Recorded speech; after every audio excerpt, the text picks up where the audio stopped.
Isaiah chapter number 38, verses number 1 through 5. Isaiah chapter number 38, verses 1 through 5.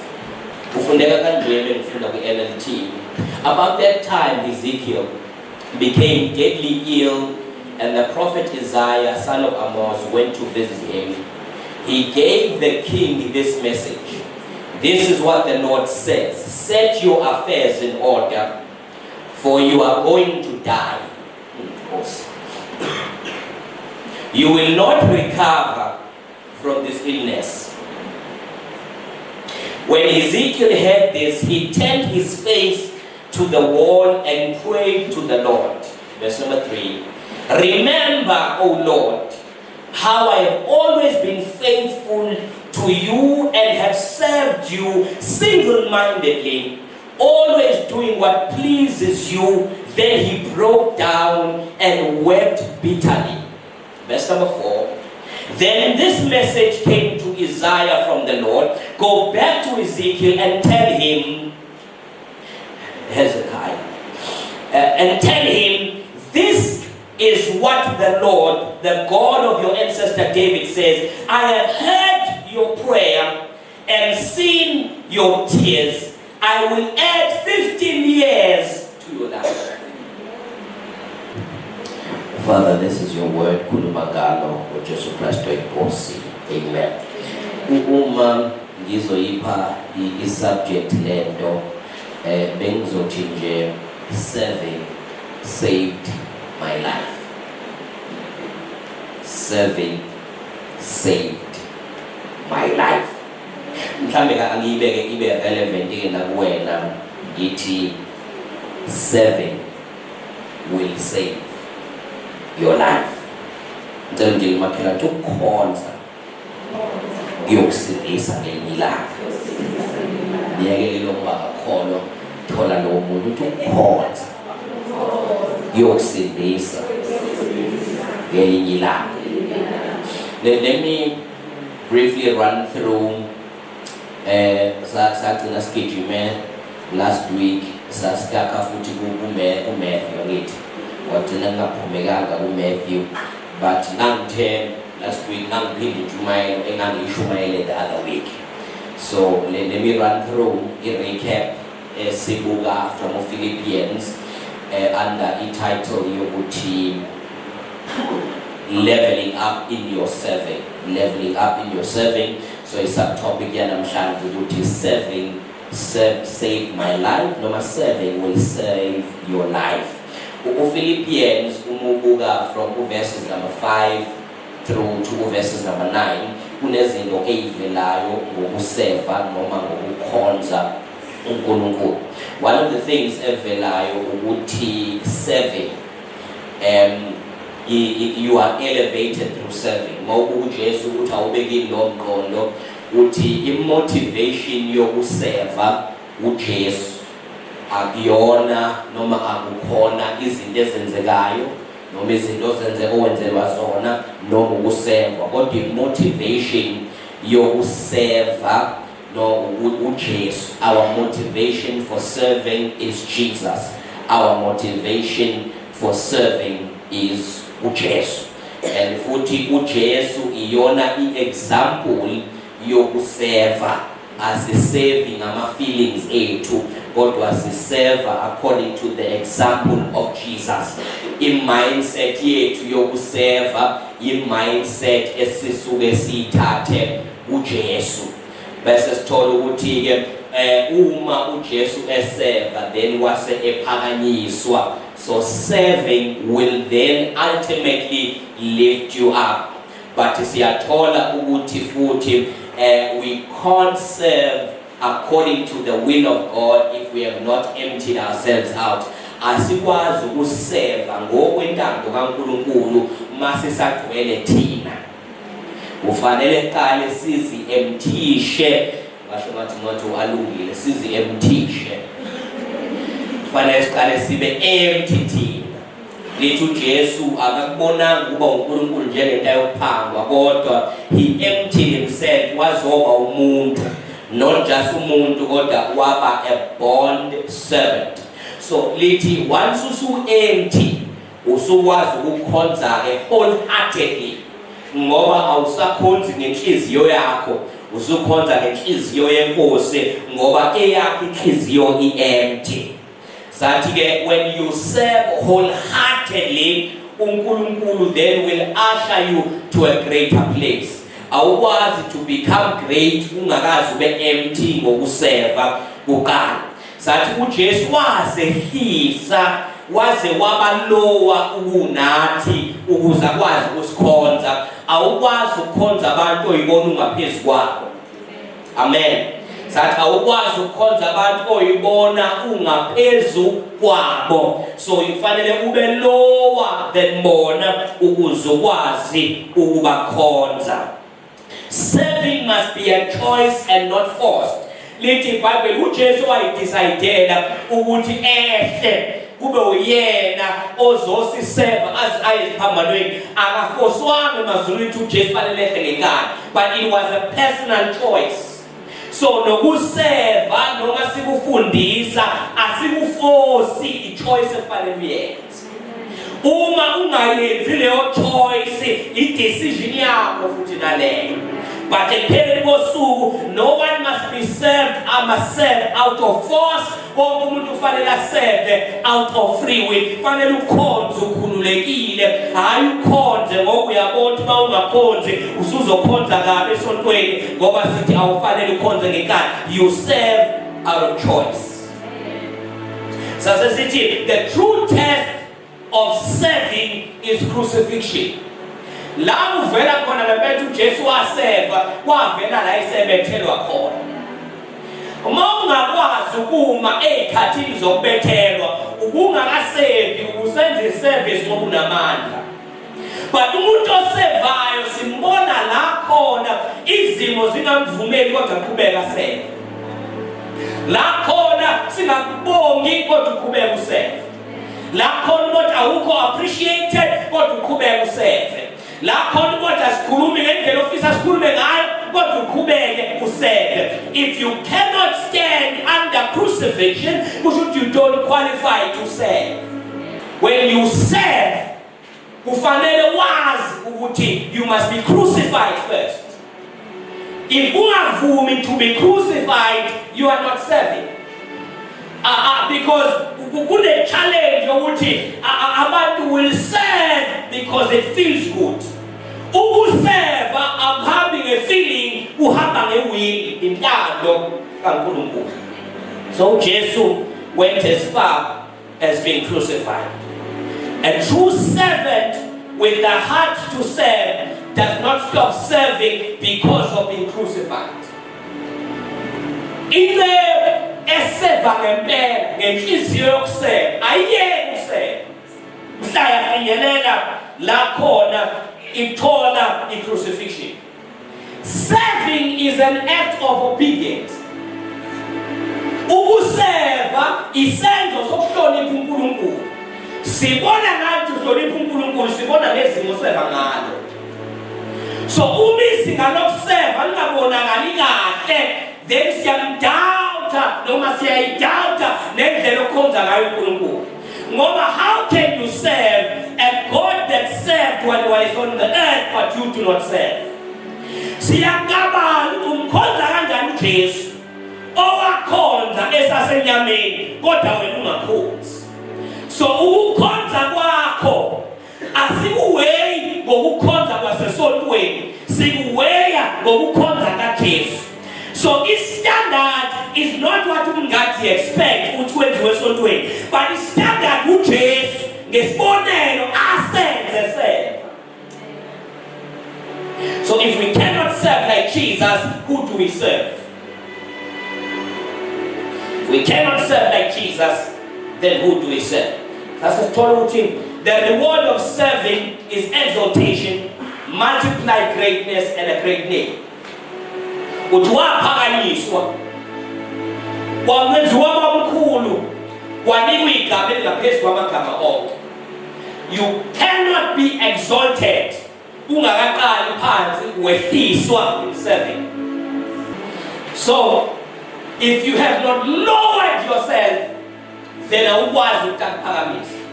So izimo phakamiswa ngalo izimo wehle ngalo ukukhonza. So uma ungakhonzi then awukwazi ukuphakamiswa. Embusweni kaNkulunkulu asiphakanyiswa based on greatness, siphakanyiswa based on service. Ndlela sikhonza ngayo iyona ndlela esiphakanyiswa ngayo. Wasele uMatthew John chapter number 13 wakhuluma ukuthi uJesu before ahambe wathatha ithawula wayigoqa ngalo. Wathi seyigoqe ngalo waguqa ngamadolo wathatha amanzi wayowasha inyawo zabafundi. Now isithombe salaba mfundisi sithi the reason kungawashi umzimba wonke ingoba inyawo izona ezingcole kakhulu ukunene into emzimbeni because babehamba ngeimbadada behamba indawo enentuli enemhlabathi so zayigcina ingcolile ukuze kubonakala ukuthi uclean kwafanele ugezwe inyawo.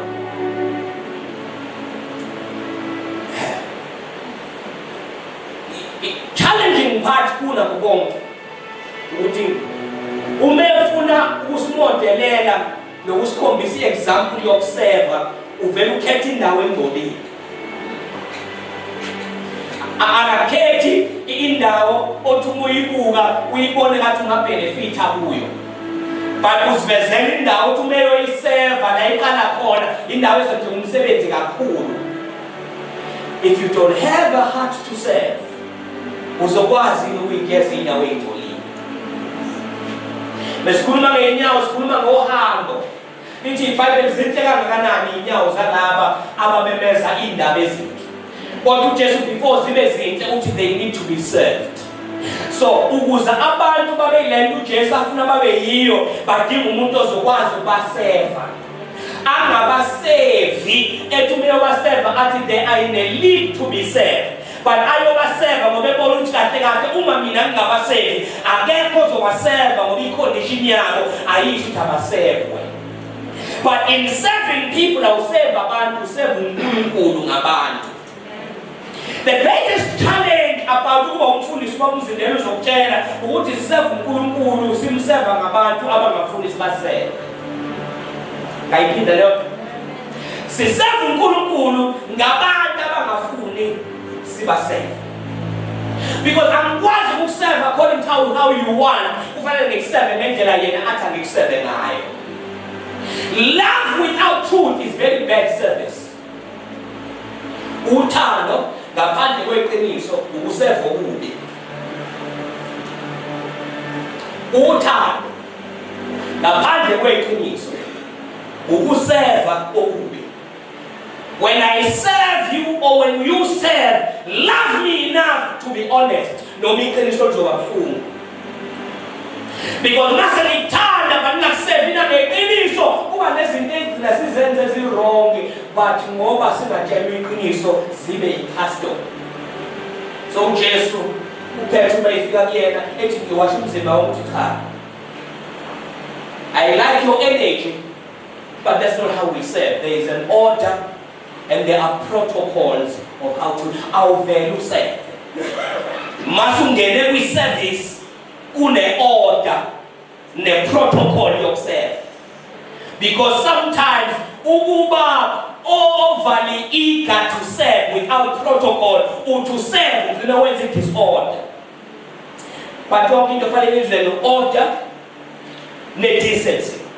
If there is no order and decency, is serving yethu igcina ingabi yinhle kanti bekufanele ibe yinhle. So just bakhombisa order uthi you always serve from where you will get nothing. But abantu baservayo ibona bazobenefita kakhulu. Akuzwanga in John chapter 13 sebeqedile kuba khona usukumayo uthi ngoba usuqedile ukuserva sesicela ukuwasha inyawo nathi. Waba washa bonke inyawo okuyena owasha inyawo wasalele inyawo ezingcolile. When you truly serve, you will sometimes be left at a disadvantage. Obaservayo bebenefitile. Mawuzoserva ngokweqiniso uzobaserva babenefite. Kwesinye isikhathi usale ukhala ufisa ukuthi nawe ozokwenzela yona khona ozokwenzela yona. True service. Bawasha bonke inyawo. But usele yena, no one washes his feet. But ubambe indodana yomuntu.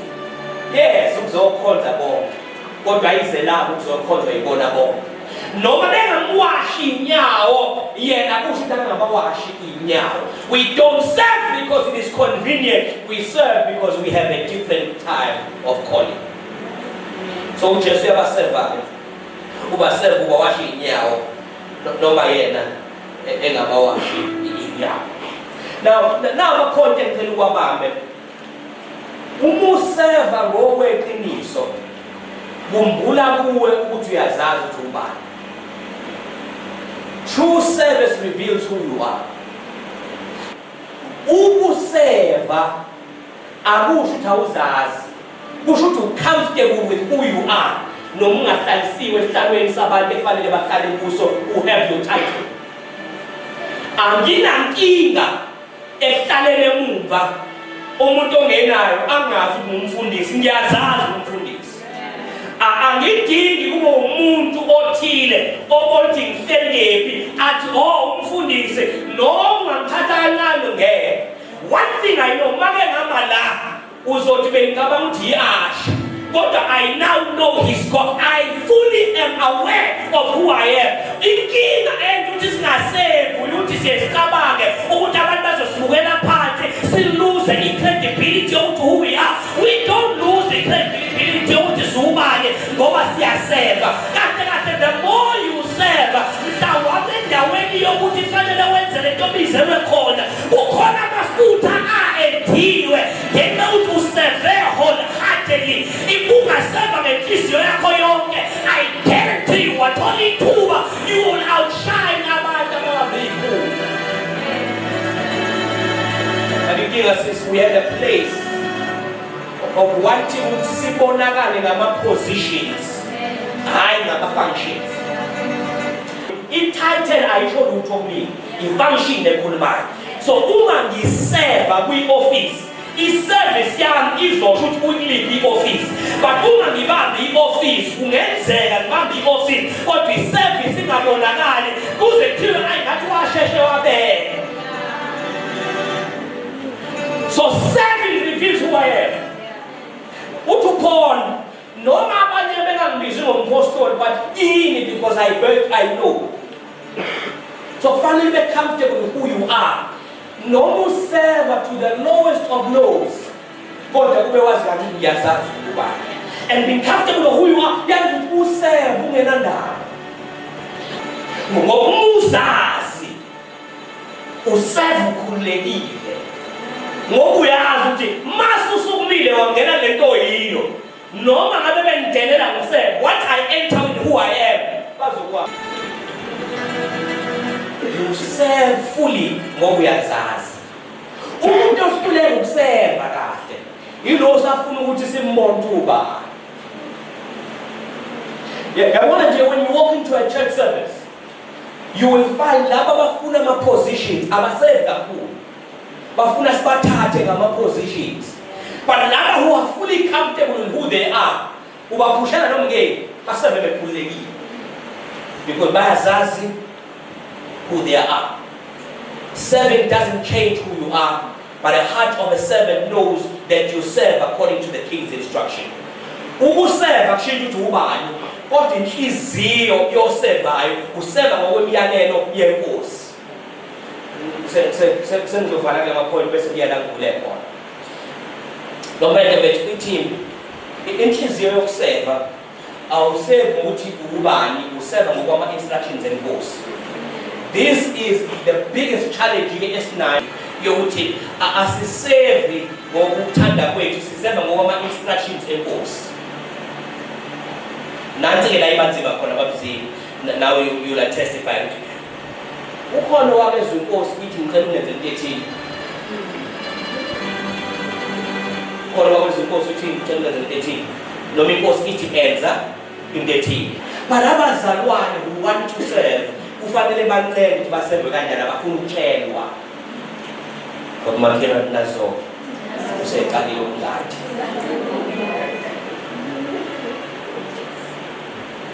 Inkinga ye-male kwethu, inkinga yomuntu osevayo ubizwa nge-servant, akabizwa nge-son, ubizwa nge-servant. And kunento eyodwa eyinkinga ekubeni i-servant, awucelwa, uyatshelwa. Mhlangathi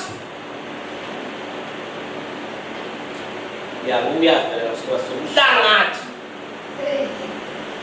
asukume la azokweshipha noma efuna ukwehlisa izulu bese cha no ngicela uhlale phansi ucule omunye ungasho ukuthi ngicela uhlale phansi hlala phansi sicula alungile bese ngirehesile bese ngipractice bese ngilenile. Ubaba usho kanjani ukuthi angihlale phansi ucule omunye? She has lost the heart of a servant and gained the heart of a performer. Ngobani akasatsheleki. But if she serves God, kufanele atshele ayacelwe. Angazoba ngisosondele right? Sakhona basona ba right. Ngikhuluma about serving. Angikhulumi ngokusiza ebandleni. Ngikhuluma ngokuserve icebo likaThixo. Akangongozanga lapha kamngaka uThixo bathi Nduduzo Robert Mngaka ngiyacela mfowethu ukuthi ungiyele emlazi ungiyele emhlabeni bese uyongigalela ibaba. Yazi ngani wasiphi statement wathiwa if you don't do it uzophilelana, because umsebenzi wami is to serve. If I stop serving, I stop living. Uma ngingasevi why fanele ngiphile? Wasiyafika umprofeti Isaiah what put your house in order ngoba lokhu kugula okuphethe ngeke uphunyuke kukho, and lokhu kugula okuphethe it is guaranteed that it's going to kill you. Now inkinga ukugula akukhona ukugula health wise, ukugula inoma yini into engekho endaweni yakhe engasebenzi ngendlela yakhe. So mawubuka impilo yakho kunezinto engathi ziyagula empilweni usuthandazile wafasta wayenkonzweni. The question is the content of your prayer, not your prayer. Let me show one more time. Inkinga ayikho emthandazweni, ikwi-content yomthandazo. Uyizithi maseyothandaza uthi enkosini, Nkosi ngiyazi ukuthi ngizofa, ngiyazi ukuthi ngiphile, kodwa nansi into yami sengibe faithful, ngakuseva single-mindedly. So uma uthatha mina ubani ozoseva esikhaleni sami. Intenze ukuthi mhla wahamba sakakhumbula vele isikhala unaso. Uthi uNkulunkulu ngizokubulala, I guarantee you, and you will not survive. Bese ethi uEzekiel khuleka Nkosi noma ngabe uyathanda, I have a bargaining chip.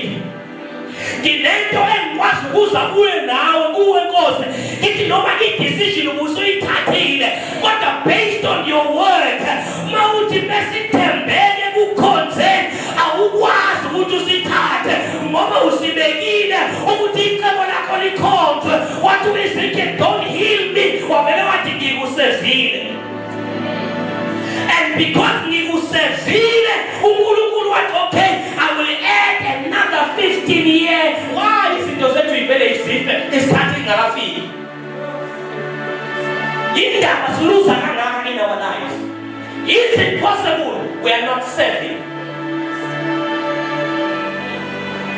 Ukuthi uzofa umprofeti uIsaiah nebhayibheli yathi uIsaiah kageji uIsaiah uthenjiwe.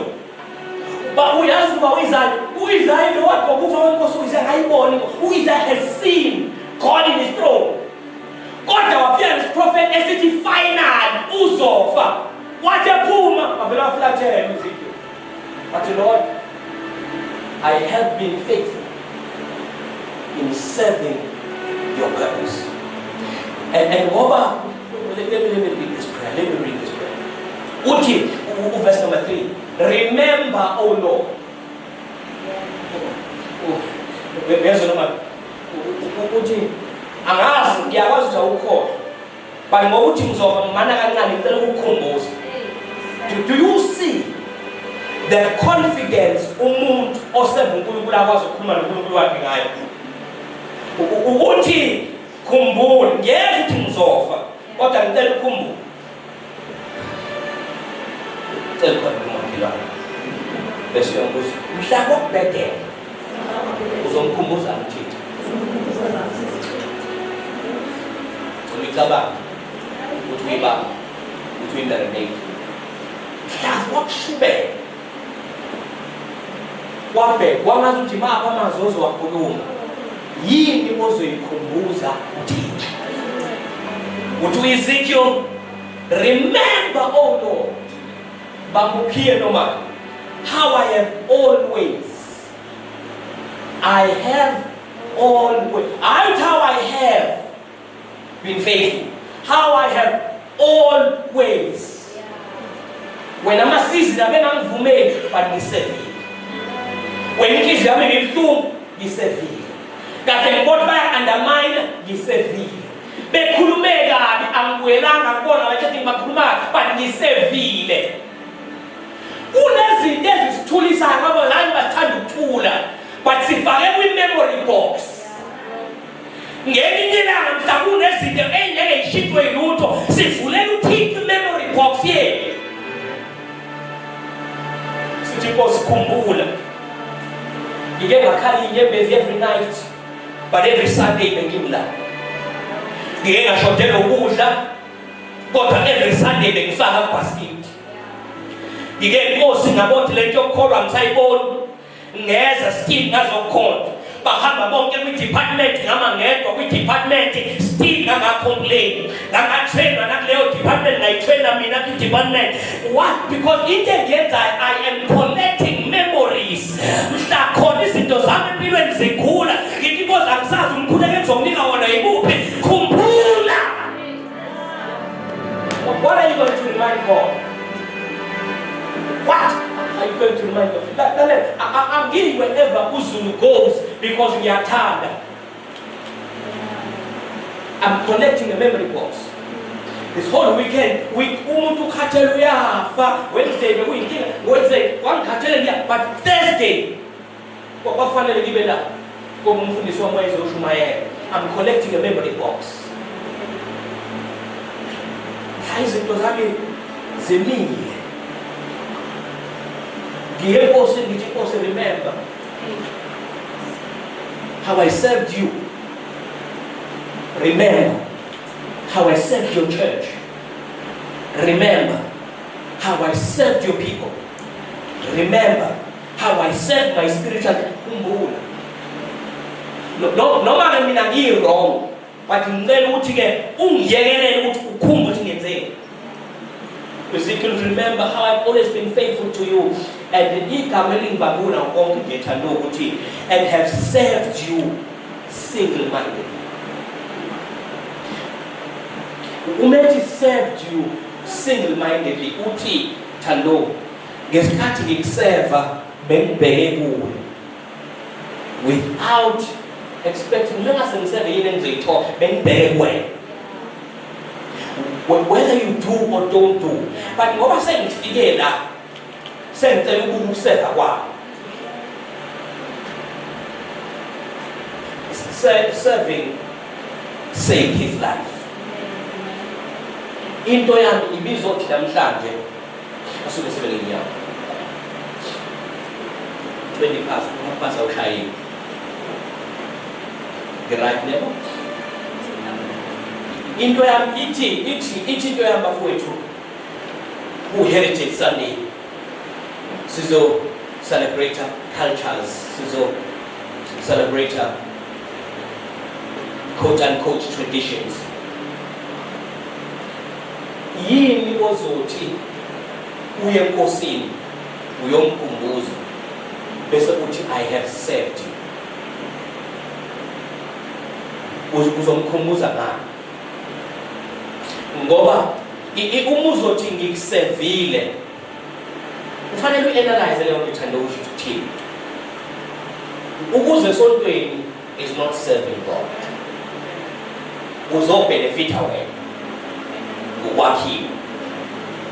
Uma siba technical, ukuthandaza bese ba technical akhona ukuseva uNkulunkulu ngoba okhuluma ngeli usakha yena enkosini. And isikhathi esiningi mesithandaza sisuke sicelela thina. Kunezinto esizenzayo enkonzweni. Sometimes sithi is service. Yes, kukhona isikhathi la sineyichaza khona service, but ima-authority yazo at foundation level it's not kuserve uNkulunkulu wenzela wena. But masufika in this time la khona i-command isiphumile. Kukhona izinto ezizofe engeke isizwe lutho except ukwazi ukumkhumbuza uNkulunkulu ngezinto zenzile zaba ukuseva. What have you done to serve the Lord? Namhlanje bengizokushiya nento ethi seva, nento ezokubuza ukuthi ngelinye la mase zikushubela yini oyoyiveza ukuthi wamseva ngayo so that serving can save. One thing I know, I have a list of things. Engithi nje ngeke angiyidala sangila because I can pinpoint la ngiseve khona. And kwezinye indawo nginama memories ngoba ngaseva kubuhlungu.